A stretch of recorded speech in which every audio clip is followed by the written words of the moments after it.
Orang-orang yang lemah secara rohani ini punya hobi tertentu. Apa itu? Ghibah. Suka ngomongin orang, melihat keburukan orang, melihat kebusukan orang, melihat kejelekan dan kelemahan orang. Kenapa bisa seperti itu? Karena diakibatkan oleh rohaninya yang lemah.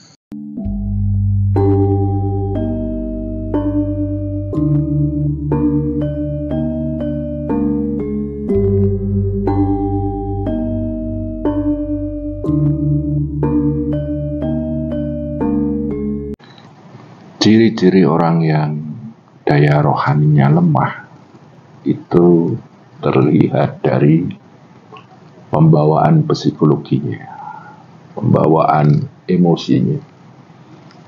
Emosinya labil, lawan katanya stabil. Jadi kalau orang yang lemah daya rohaninya itu, dia sulit membangun satu bangunan ketenangan, karena dia memang belum matang ketenangan pribadinya. Makanya dia mudah berubah secara psikologis, secara emosional, berubah dikarenakan oleh situasi, kondisi, dan keadaan yang dia hadapi. Kalau dia senang, dia akan terlena, berlarut-larut di dalam kesenangannya. Kalau dia sedih, dia akan berlarut-larut dalam kesedihannya. Dia mudah terkubur oleh keadaan, mudah terkubur oleh situasi dan kondisi. Orang-orang yang lemah kerohaniannya itu, maka dia jauh dari yang namanya ketenangan, karena memang ketenangan belum matang. Begitu. Lantas orang yang lemah secara rohani itu mudah terkotori hatinya. Kalau dia benci, Masya Allah, bencinya minta ampun. Kalau dia senang, senangnya minta ampun. Kalau dia dendam, dendamnya nggak sembuh-sembuh. Kalau dia marah, lama marahnya. Dan seorang yang lemah secara rohani itu, dia sulit memaafkan, baik memaafkan dirinya ataupun memaafkan orang lain. Dan ini adalah, semuanya itu adalah bibit-bibit penderitaan. Dan itu akan membuat satu penderitaan tersendiri yang ada pada seseorang, dikarenakan perangkat-perangkat pribadinya, perangkat-perangkat dirinya yang tidak ahli untuk membangun satu ketenangan dan kebahagiaan. Perangkat-perangkat pribadinya yang sulit menolak energi-energi negatif yang masuk lewat pintu inderanya, masuk di dalam memorinya, kemudian masuk di dalam nafsu-nafsunya, dan akhirnya mengenai hatinya, mengenai perasaannya.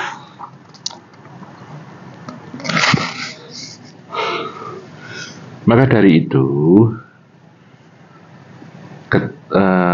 kematangan rohani ini perlu dilatih, tidak hanya bagi orang-orang yang berkekurangan. Orang-orang berkecukupan pun perlu melatih rohani ini. Tidak hanya bagi orang-orang yang terhina, orang-orang yang mulia pun perlu. Tidak hanya orang-orang yang sulit hidupnya, orang-orang yang mudah hidupnya pun perlu mengolah yang namanya kekuatan rohani ini. Nah itu loh Mas, makanya saya suka yang namanya dunia sufi, suka dengan yang namanya dunia spiritual. Ini belajar dari masa lalu saya. Ya, saya pernah labil dulu ya. Tapi setelah saya menemukan jalan ini, kenapa tidak? Saya kerasan di sini. Dan kenapa tidak? Saya menikmati semua ini. Dan kenapa tidak? Saya mendapatkan manfaat menemukan banyak titik-titik pencerahan dan banyak titik-titik terang. Kebalikannya gini mas, orang-orang yang matang secara rohani itu, apapun yang terjadi, dan itu seharusnya bisa memunculkan satu reaksi negatif, reaksi-reaksi yang merugikan dirinya sendiri, justru dia karena kematangan rohaninya, dia mudah untuk tenang, mudah menata kestabilan pribadinya, dan akhirnya muncullah satu kebijakan bijaksana di dalam bereaksi di dalam setiap situasi dan kondisinya, bijaksana di dalam bereaksi ketika menghadapi keadaannya, membawakan keberadaannya, dan akhirnya apa? Sifat jamal muncul di dalam dirinya. Orang yang melihat dirinya akan teduh, tenang, nyaman, dan akhirnya banyak orang suka sama dia. Dan ini akan berpotensi tali silaturahmi akan terbangun di situ, dan otomatis akan mendukung kebahagiaan hidupnya.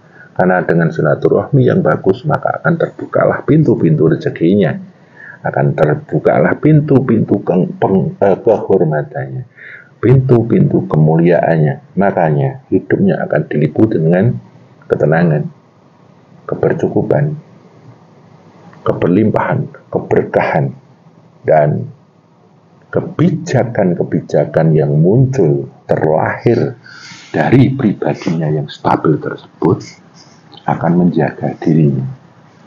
Ada satu pepatah yang mengatakan, bijaksanalah di dalam menghadapi hidup dan kehidupan, maka kebijakan itu akan menjagamu. Yang namanya hidup itu tidak perlu dijaga dengan kekerasan, tidak perlu dijaga dengan temperamental yang kuat, tidak perlu. Kalau kita bijaksana, bisa mulur, mungkret, bisa gelar, gulung. Itulah yang namanya ilmu selamat. Ilmu selamat. Kalau kita bijak di dalam setiap kondisi dan situasi, setiap keadaan dan keberadaan, kita akan diselamatkan oleh sikap, perilaku, dan tingkah laku kita yang bijak. Entah itu ucapan, entah itu perbuatan, entah cara kita membawa diri. Kalau itu diliputi dengan hikmah-hikmah dan kebijaksanaan, insya Allah hidup ini enak, hidup ini indah, dan hidup ini akhirnya menjadi satu jalan-jalan terang dan jalan-jalan pencerahan. Banyak orang yang dulunya baik hancur karena satu kesalahan, dia meninggalkan satu kebijaksanaan yang mungkin seharusnya dia tidak tinggalkan. Satu keputusan yang tidak bijaksana itu akan menghancurkan banyak unsur di dalam diri kita. Nah, di dalam perjalanan spiritual, karena begitu pentingnya mengolah batinnya ini, maka ini perlu difokuskan, diistiqomahkan. Sesungguhnya rohani itu nggak perlu diolah, dia itu udah tenang karena bersifat ruh. Sesungguhnya yang namanya mengolah rohani itu adalah kita memasuki unsur rohaniah kita. Unsur rohani kita itu kan ruh. Nah, ruh itu kan sifatnya hidup dan menghidupi. Di atasnya ada rasa keterhubungan kita dengan Tuhan. Di dalamnya ada nur, cahaya pencerah, cahaya hidayah, cahaya kebijaksanaan. Di dalamnya ada daya hidup. Rohaniah manusia itu sudah tertata. Kita tinggal masuk ke sana, dan hijab-hijabnya itu sifat zahir kita. Istilah Jawanya adalah tri memolo, raga, nafsu, dan akal. Raga cenderung kepada kebutuhan, nafsu cenderung kepada keinginan, kepinginan, akal cenderung pada cita-cita, angan-angan, pangripta. Dan dari 3 hal ini akan berpotensi memunculkan satu gesekan, tabrakan, bahkan benturan dengan makhluk lain. Dan justru dengan tabrakan, gesekan, dan benturan dengan orang lain itu, kalau kita benar-benar bisa menggunakan itu semua sebagai tanda-tanda rohani, kita akan matang. Tapi kalau enggak, nah itu akan memperjalankan kita pada kerusakan. Loh, kenapa jadi rusak? Karena tidak ada satu azam pun untuk kita mengolah rohani. Nah, solusinya makanya guru rohani itu sedikit, guru ilmu banyak, guru pemahaman banyak, tapi guru rohani sedikit. Makanya karena guru rohani ini sedikit, karena memang faktor zaman yang sudah kayak gini, kita perlu mencari guru-guru rohani. Sedikit tapi aslinya banyak. Karena mohon maaf, guru rohani ini daya pencerahannya luar biasa. Daya pencahayaannya luar biasa. Satu guru rohani itu bisa mencerahkan banyak sekali unsur. Nah, dan cirinya bisa kita lihat. Cirinya yang namanya guru rohani itu dari ucapannya, dari sikapnya, dari perbuatannya itu menenangkan, menenteramkan, mendamaikan. Tidak justru menyebarkan tasakusu, menebarkan hiruk-pikuk, kegaduhan, dan lain sebagainya. Seorang guru rohani ini menebar ketenangan, menebar ketenteraman, menebar rahmatan lil alamin. Nah, guru rohani the best, terbaik ya, baginda Rasulullah Sallallahu Alaihi Wasallam. Makanya Allah berfirman, wa ma arsalnaka illa rahmatan lil alamin. Dan bahkan kerohanian Kanjeng Nabi itu sudah lebih besar daripada zahiriyahnya. Zahiriyah Kanjeng Nabi itu memancarkan daya-daya rohani yang mencerahkan, memberi rahmat, memberi terang, membawa manusia menuju jalan terang, minal zulumati ilan nur. Ini adalah gambaran Tuhan, yang mana Tuhan itu murkanya didahului oleh rahmatnya. Rahmatnya mendahului murkanya. Dan ini ditajilkan kepada Kanjeng Nabi, dan akhirnya rahmatnya itu mendahului dari murkahnya. Kayak gitu.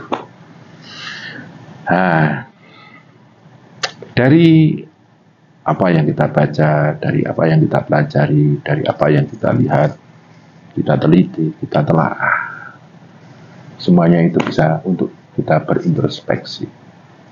Sudahkah rohaniah kita itu matang? Sudahkah rohaniah kita itu dewasa? Sebelum menapaki ke situ, mungkin kita perlu satu standar tujuan yang ringan dulu, minimal antara rohaniah dan zahiriyah itu kita seimbang. Seimbang itu udah lumayan. Ya, lebih bagus lagi kalau rohaniah kita itu lebih matang daripada zahiriyah kita. Rohaniah itu urusannya di hati, di dalamnya ada rasa. Ini lebih dalam lagi, yaitu rasa, yaitu hubungan ketertarikan, gravitasi antara seorang hamba dengan Tuhannya. Itu. Nah, kalau seorang hamba, dia akan menyebut nama Tuhannya dengan zikir-zikirnya, dia akan menyadari Tuhannya dengan ciptanya atau akalnya, dia akan merasakan Tuhannya dengan rasanya. Dan Allah akan memanggil sang hamba itu dengan ketenangan jiwanya. Dan akhirnya terjadilah satu titik pertemuan yang namanya Nur Hidayatullah. Makanya Kanjeng Sunan Gunung Jati itu karena begitu kuatnya Nur Hidayatullah itu, dijuluki Syekh Syarif Hidayatullah. Nah, sekarang gini, rohani kita ini kalah dengan unsur zahir, unsur nafsu, akal, raga, dan akhirnya rohani kita ini tersiksa, terbelenggu oleh penderitaan. Ataukah rohani kita itu adalah sebagai sumber hidayah, sumber petunjuk, dikarenakan rohani kita yang selalu dekat dengan Tuhan. Kalau kita rohaninya ini menjadi sumber petunjuk, maka hidup kita penuh dengan petunjuk. Fa'alhamaha fujuraha wa taqwaha. Jadi kita akan dikasih tahu, akan diberi petunjuk oleh Allah apa yang bikin kita rusak ataukah yang membuat diri kita itu takwa. Tapi kalau rohani ini mentah, ya akhirnya hati kita itu akan terkunci. Khatamallahu ala qulubihim. Allah akan mengunci hati kita. Dan Allah akan menutup hati kita, menutup telinga kita. Wa ala absarihim wa ala sam'ihim, gitu. Khatamallahu ala qulubihim wa ala sam'ihim wa ala absarihim ghishawah wa lahum adzabun azim. Itu ditutup dan akhirnya daya-daya rohani yang lemah itu menjadi siksa bagi seseorang yang daya rohaninya lemah, karena keterhubungannya dengan Tuhan lemah juga. Gitu.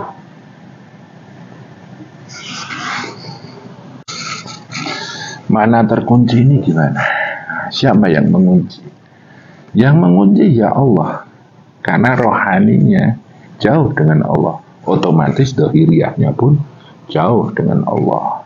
Allah sifatnya itu dohir dan batin. Kalau jauh ya jauh dia. Karena jauhnya ini akhirnya Allah mengunci hatinya. Khatamallahu ala qulubihim. Allah mengunci hatinya.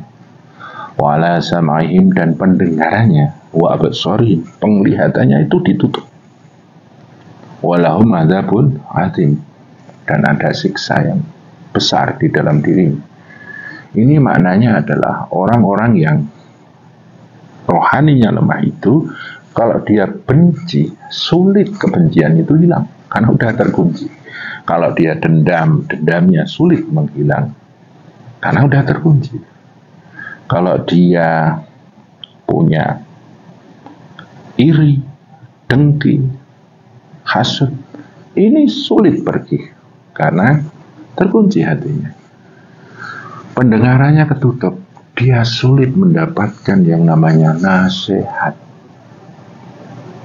Nasihat itu ibarat racun bagi dirinya. Penglihatannya ketutup, dia tidak bisa melihat kenyataan. Dan akhirnya semuanya itu kan menjadi satu siksa dan penderitaan tersendiri di dalam kehidupan dunianya.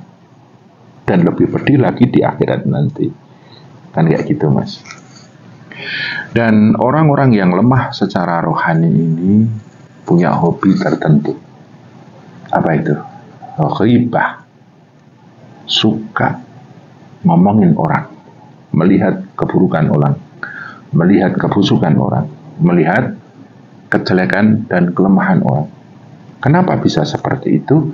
Karena diakibatkan oleh rohaninya yang lemah, energi-energi orang itu mudah masuk di dalam hatinya, mempengaruhi perasaannya, mempengaruhi nafsunya. Dan akhirnya itu diterima oleh energi-energi buruk di dalam dirinya. Sebagai akibat terkuncinya tadi. Iri, dengki, dendam, sombong, riya, ujub, dan lain sebagainya. Itu membuat si ego ini tidak mau diunggah-unggahi oleh orang-orang yang energinya masuk di dalam dirinya.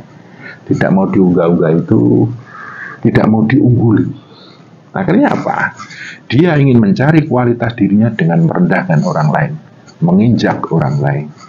Dan mohon maaf, ini adalah penyakit penyakit kayak gini hanya bisa sembuh kalau dia sadar diri, kemudian dia tahu kelemahannya, kemudian mau bermuhasabah, dan akhirnya mau melakukan satu proses evolusi pribadi, evolusi hati dan evolusi jiwa. Dari pengalaman-pengalaman dahulu yang membuat dia menderita dan dia tidak sadari, akhirnya bisa menjadi satu pembelajaran secara pribadi. Makanya dalam satu fakta, ada orang yang dulunya jahat banget, jelek banget orangnya, wataknya nggak benar banget. Ketika dia sadar dan tobat, dia bisa belajar dari masa lalunya. Ketika masuk di dalam dunia rohani, dia bisa bahkan melebihi orang-orang yang lainnya, kalau memang itu Allah meridhoi. Gitu. Intinya gini, kelemahan batin itu adalah siksaan tersendiri bagi kita, bibit-bibit penderitaan buat kita semuanya. Makanya perlu yang namanya olah batin, olah untuk memasuki sistem-sistem batiniah kita yang luar biasa tertata, ditata oleh Allah yang maha menata semesta alam dan semesta pribadi manusia. Gitu Mas.